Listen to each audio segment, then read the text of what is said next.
જય શ્રી કૃષ્ણ મિત્રો, સ્વાગત છે તમારું અમારી ભક્તિ રસ કથા ચેનલ પર। અહીં આપણે માત્ર શ્લોક નહીં પણ ભગવદ્ ગીતાના દરેક શબ્દ પાછળ છુપાયેલું જીવનનું સત્ય સમજીશું। કુરુક્ષેત્રની યુદ્ધભૂમિમાં ભગવાન શ્રી કૃષ્ણએ જે જ્ઞાન આપ્યું હતું તે આજે પણ માણસનું ભાગ્ય બદલી શકે છે। અને આજે અમે શરૂ કરવા જઈ રહ્યા છીએ એક દિવ્ય યાત્રા, જેમાં 18 અધ્યાય તથા 700 શ્લોક અને દરેક શ્લોકનો સરળ અને હૃદયને સ્પર્શી જાય એવો સુંદર અર્થ। તો આંખો બંધ કરો અને મનને શાંત કરીને સાંભળો ભગવદ્ ગીતાનો પ્રથમ શ્લોક, પછી તેનો अर्थ समझ।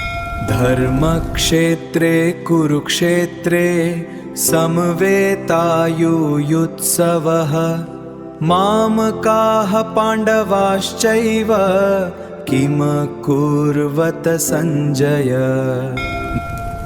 મિત્રો, શ્લોકનું ગાન થયા પછી હવે તેનો અર્થ સમજીએ। અંધ રાજા ધૃતરાષ્ટ્ર સંજયને પૂછે છે, હે સંજય, ધર્મભૂમિ કુરુક્ષેત્રમાં યુદ્ધ કરવા માટે ભેગા થયેલા મારા પુત્રો અને પાંડવો હવે શું કરી રહ્યા છે? તો મિત્રો, આ હતો તેનો અર્થ। હવે તેનો વિસ્તારમાં સમજીએ। મિત્રો, આ માત્ર એક સામાન્ય પ્રશ્ન નહોતો, આ પ્રશ્ન પાછળ ભય, મોહ અને સુરક્ષા છુપાયેલી હતી। ધૃતરાષ્ટ્ર જાણતો હતો કે તેનો પુત્રએ જીવનભર અધર્મનો માર્ગ અપનાવ્યો હતો, છતાં તે સત્યને સ્વીકારવા તૈયાર નહોતો। કુરુક્ષેત્ર ધર્મક્ષેત્ર કહેવામાં આવ્યું કારણ કે તે પવિત્ર ભૂમિ હતી, એવી ભૂમિ જ્યાં સત્ય અને અધર્મ વચ્ચેના નિર્ણય થવાનો હતો। ધૃતરાષ્ટ્રના મનમાં એક ડર હતો કે કદાચ આ પવિત્ર ભૂમિ તેના પુત્રના મનને બદલી નાખે। આ શ્લોક આપણને પણ એક મોટો સંદેશો આપે છે કે જ્યારે માણસ મોહમાં આંધળો બની જાય ત્યારે તે સત્ય જાણતા હોવા છતાં પોતાના લોકોની ખોટી બાબતોને સમર્થન આપતો રહે છે। ઘણીવાર માણસ પોતાના પરિવાર, મિત્રો અથવા સ્વાર્થ માટે ખોટાને સાચું માનવા લાગે છે। ઉદાહરણ જોઈને સમજીએ। જો કોઈ વ્યક્તિ જાણે છે કે તેનો મિત્ર ખોટા રસ્તે જઈ રહ્યો છે, છતાં પણ સંબંધ સાચવવા માટે તેને રોકતો નથી, તો તે પણ ધૃતરાષ્ટ્ર જેવી ભૂલ કરે છે। સાચો પ્રેમ હંમેશા સત્યનો સાથ આપે છે, અંધ સમર્થનનો નહીં। આથી ગીતાનો પ્રથમ શ્લોક જ આપણને શીખવે છે કે મોહ અને પક્ષપાત માણસને સત્યથી દૂર લઈ જાય છે, જ્યારે ધર્મ હંમેશા સત્યની તરફ ઊભો રહે છે। મિત્રો, પહેલા શ્લોકનું ગાન અને અર્થ અહીં સંપૂર્ણ થાય છે। હવે બીજા શ્લોક તરફ આગળ વધીએ। दृष्ट्वा तु पाण्डवानीकं व्यूढं दुर्योधनस्तदा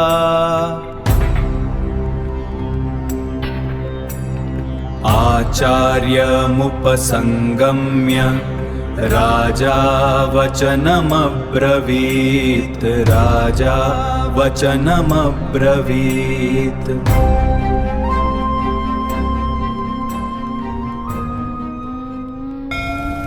શ્લોક ગાન થયા પછી હવે તેનો અર્થ સમજીએ। સંજય બોલ્યા, હે રાજન, ત્યારે રાજા દુર્યોધનને પાંડવોની સજ્જ અને શક્તિશાળી સેના જોઈ ત્યારબાદ તે પોતાના ગુરુ દ્રોણાચાર્ય પાસે ગયો અને આ શબ્દ કહ્યા। આ હતો તેનો અર્થ। હવે તેને સરળ ભાષામાં સમજીએ।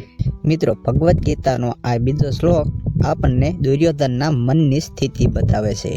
દુર્યોધન બહારથી ખૂબ જ આત્મવિશ્વાસી દેખાતો હતો, પરંતુ જ્યારે તેને પાંડવોની વ્યવસ્થિત અને શક્તિશાળી સેનાને જોઈ ત્યારે તેના મનમાં ભય જન્મ્યો, કારણ કે અધર્મ ભલે બહારથી શક્તિશાળી દેખાય પરંતુ અંદરથી તે હંમેશા ડરેલું જ હોય છે। અહીં એક ખાસ વાત ધ્યાન આપવા જેવી છે। દુર્યોધન સીધો પોતાના સૈનિક પાસે ન ગયો અને તે પોતાના ગુરુ દ્રોણાચાર્ય પાસે ગયો, કારણ કે તેને ખબર હતી કે પાંડવોની શક્તિ માત્ર સેનામાં નથી, તેમની સૌથી મોટી શક્તિ ધર્મ, એકતા અને સત્યમાં છે। દુર્યોધનના મનમાં અસુરક્ષા એટલી હતી કે યુદ્ધ શરૂ થયા તે પહેલા જ તેના પોતાના પક્ષની કમજોરી અનુભવવા લાગી। મિત્રો, આ શ્લોક આપણને જીવનનો એક મોટો પાઠ શીખવે છે। જે માણસ ખોટા માર્ગ પર ચાલે છે તે બહારથી ગમે તેટલો મજબૂત દેખાય, પરંતુ અંદરથી તે હંમેશા ડરેલો જ હોય છે। સાચી શક્તિ માત્ર સંપત્તિ, સેના અથવા સત્તામાં નથી, સાચી શક્તિ સત્ય અને ધર્મમાં છે। હવે મિત્રો, ત્રીજા શ્લોક તરફ આગળ વધીએ। पश्यैतां पाण्डुपुत्राणामाचार्य महतीं च मूम् व्यूढां द्रुपदपुत्रेण तव शिष्येण धीमता।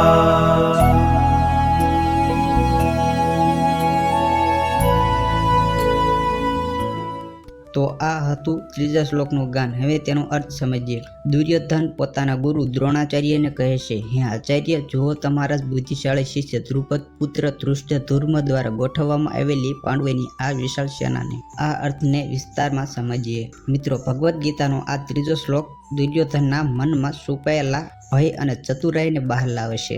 દુર્યોધન અહીં માત્ર પાંડવોની સેના નથી બતાવી રહ્યો, પરંતુ તે દ્રોણાચાર્યના મનમાં ભાવનાઓ જગાડવાનો પ્રયત્ન કરી રહ્યો છે.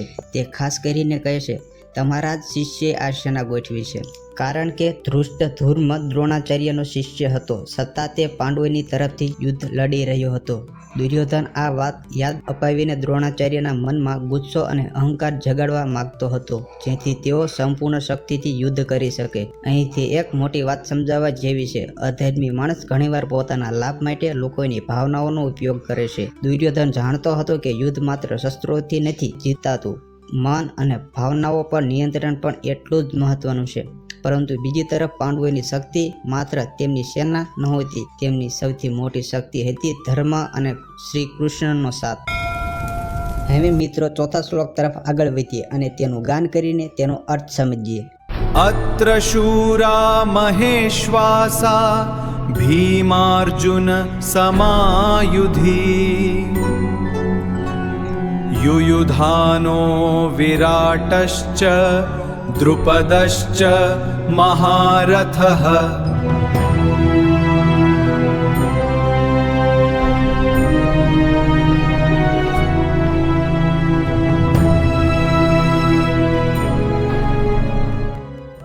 મિત્રો, ગાન કર્યા પછી હવે તેનો અર્થ સમજીએ. દુર્યોધન દ્રોણાચાર્યને કહે છે, આ પાંડવોની સેનામાં ઘણા મહાન યોદ્ધાઓ હાજર છે, જે યુદ્ધમાં ભીમ અને અર્જુન જેવા પરાક્રમી છે. તેમાં સાત્યકી રાજા વિરાટ અને મહારથી દ્રુપદ જેવા વીર યોદ્ધાઓ સામેલ છે. તો આ હતો શ્લોકનો અર્થ. તેનો વિસ્તારમાં સમજીએ. મિત્રો, ભગવદ્ ગીતાના આ ચોથા શ્લોકમાં દુર્યોધન પાંડવોની સેનાની શક્તિનું વર્ણન કરે છે. બહારથી તે આત્મવિશ્વાસ સાથે વાત કરી રહ્યો છે, પરંતુ તેના શબ્દોમાં છુપાયેલો ભય સ્પષ્ટ દેખાય છે. તે એક પછી એક મહાન યોદ્ધાઓના નામ લે છે, કારણ કે તે જાણતો હતો કે પાંડવોની તરફ માત્ર સામાન્ય લોકો નહોતા, પરંતુ ધર્મ માટે લડવા તૈયાર મહાન વીર યોદ્ધાઓ ઊભા હતા. અહીં એક ખૂબ મહત્વની વાત છે. દુર્યોધન પોતાની સેનાની શક્તિની વાત કરતા પહેલા પાંડવોની શક્તિનું વર્ણન કરે છે. આ દર્શાવે છે કે માણસ જ્યારે અંદરથી અસુરક્ષિત હોય છે, ત્યારે તેનું ધ્યાન પોતાની શક્તિ કરતાં સામેવાળાની શક્તિ પર વધુ રહે છે. મિત્રો, જીવનમાં પણ આવું ઘણીવાર બને છે. જે વ્યક્તિ આત્મવિશ્વાસથી ભરેલો હોય છે, તે બીજાથી ડરતો નથી, પરંતુ જે વ્યક્તિ અંદરથી નબળો હોય છે, તે હંમેશા બીજાની શક્તિ જોઈને ભયમાં જીવે છે. હવે મિત્રો, પાંચમા શ્લોક તરફ આગળ વધીએ. धृष्टकेतुश्चेकितानः काशीराजश्च वीर्यवान् पुरुजित् कुन्तिभोजश्च शैब्यश्च नरपुङ्गवः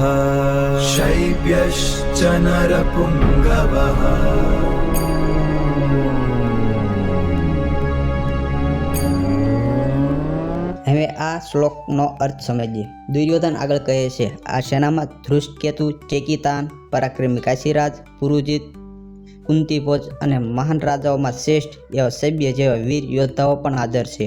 મિત્રો, આ અર્થને વિસ્તારમાં સમજીએ. મિત્રો, આ શ્લોકમાં દુર્યોધન પાંડવોની સેનામાં રહેલા વધુ મહાન યોદ્ધાઓનું વર્ણન કરે છે. અહીં એક ખાસ વાત સમજવાની છે. પાંડવો પાસે માત્ર મોટી સેના નહોતી, પરંતુ તેમની સાથે એવા લોકો ઊભા હતા જે ધર્મ અને સત્ય માટે પોતાનું જીવન પણ અર્પણ કરવા તૈયાર હતા. મિત્રો, જ્યારે કોઈ કાર્ય સત્ય અને ન્યાય માટે કરવામાં આવે છે, ત્યારે સારા લોકો આપમેળે તેની સાથે જોડાતા જાય છે. આ જ કારણ હતું કે અનેક રાજાઓ અને મહાન યોદ્ધાઓ પાંડવોની તરફ ઊભા રહ્યા, કારણ કે તેઓ જાણતા હતા કે પાંડવોનો માર્ગ ધર્મનો માર્ગ. બીજી તરફ દુર્યોધન પાસે ભલે મોટી શક્તિ હતી, પરંતુ તેના પક્ષમાં રહેલા ઘણા લોકો ડર, ફરજ અથવા સ્વાર્થના કારણે જોડાયેલા હતા. અને મિત્રો, જ્યાં સંબંધો સત્ય પર આધારિત હોય છે, ત્યાં એકતા મજબૂત બને છે, પરંતુ જ્યાં સંબંધો માત્ર સ્વાર્થ પર ટેકેલા હોય છે, ત્યાં અંદરથી નબળાઈ હંમેશા રહેલી હોય છે. જો તમને આ ગીતા જ્ઞાન ગમ્યું હોય તો વિડીયોને લાઇક અને શેર જરૂર કરજો. આવી જ ભક્તિમય માહિતી માટે ચેનલને સબસ્ક્રાઈબ કરવાનું ભૂલતા જ નહીં. જય શ્રી કૃષ્ણ.